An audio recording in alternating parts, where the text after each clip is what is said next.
Hijau, cerita dari Provinsi Sumatera Utara. Provinsi di Sumatera Utara merupakan salah satu provinsi di Indonesia yang terkenal dengan berbagai objek wisata. Salah satu tempat wisata yang sangat terkenal di Sumatera Utara adalah Danau Toba. Bukan hanya tempat wisata, Sumatera Utara ini juga kaya akan cerita rakyat. Salah satu cerita rakyat yang masih diceritakan secara turun-temurun adalah Hikayat Putri Hijau.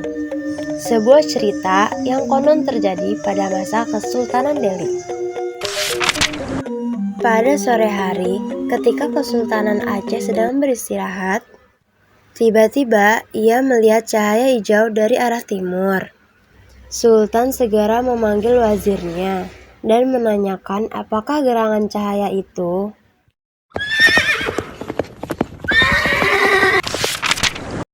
Hingga sampailah dua prajurit Aceh itu ke kewilayahan Kesultanan Delhi.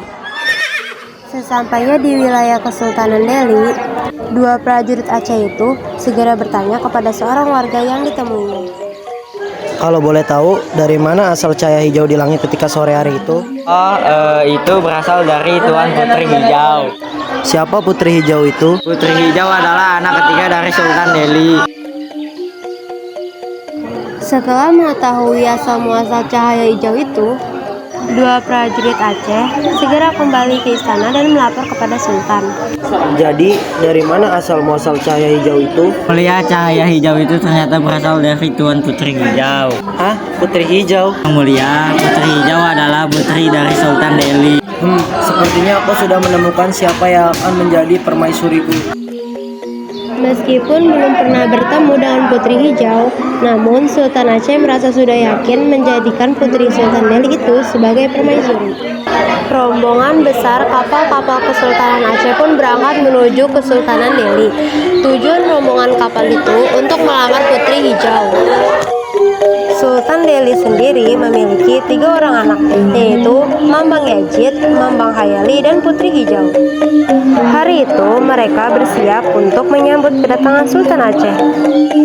Namun mereka belum tahu apa maksud kedatangan rombongan Sultan Aceh ke istana mereka. Sultan Aceh, kami ucapkan selamat datang di istana kami yang sederhana ini. Sungguh kehormatan besar seorang sultan besar berkenan singgah di istana kami.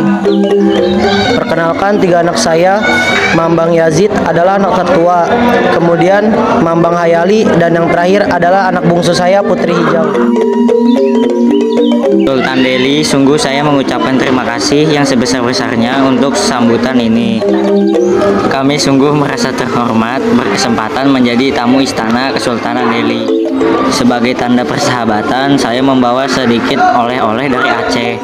Semoga Sultan Delhi berkenan menerimanya. Sultan Aceh, sungguh perhiasan sebanyak ini merupakan hal yang sangat mewah bagi kami. Saya belum pernah melihat perhiasan yang sangat indah dan dalam jumlah yang banyak. Maaf Sultan Aceh, kalau boleh tahu apa tujuan dari Sultan Aceh berkunjung ke istana kami? Begini yang mulia Sultan Delhi, maksud kedatangan saya ke sini untuk mempererat hubungan antar Kesultanan Delhi dengan Kesultanan Aceh. Maksud Sultan? Di dunia ini tidak ada yang lebih erat daripada persaudaraan. Maksud kedatangan saya ke sini adalah untuk meminang Tuan Putri Hijau. Tuan Putri Hijau sangat layak di permaisuriku di Kesultanan Aceh.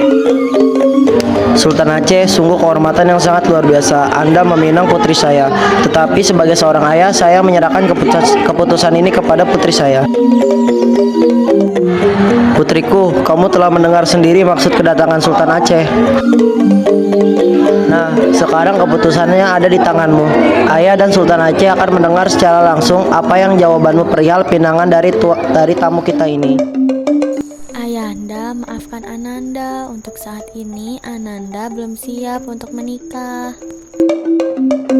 Mendengar lamarannya ditolak, Sultan Aceh pun marah luar biasa karena merasa terhina. Dengan segera Sultan Aceh memanggil panglima perenangnya. Panglima, siapkan semua armada perang, serang Kesultanan Delhi sekarang juga. Siap yang mulia. Perang pun pecah seketika. Tembakan meriam dari prajurit Aceh seolah tanpa henti menghujani benteng pertahanan Kesultanan Delhi. Benteng pertahanan Delhi tidak mampu bertahan lama.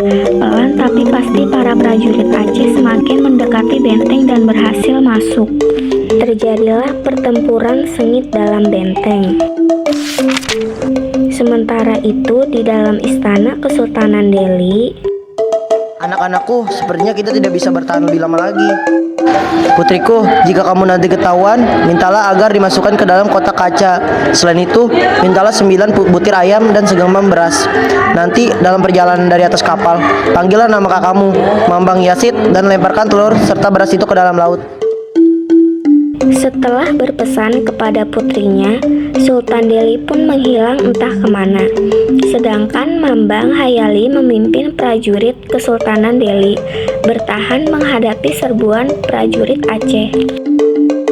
Sedangkan Mambang Yazid pergi menuju ke arah laut. Akhirnya Putri Hijau pun tertawan. Kakaknya Mambang Hayali tewas dalam pertempuran. Seperti pesan ayahnya, Putri Hijau meminta kotak kaca, 9 butir telur ayam, dan segenggam beras. Di Selat Malaka, dalam perjalanan ke Aceh, tiba-tiba Putri Hijau keluar dari kotak kaca.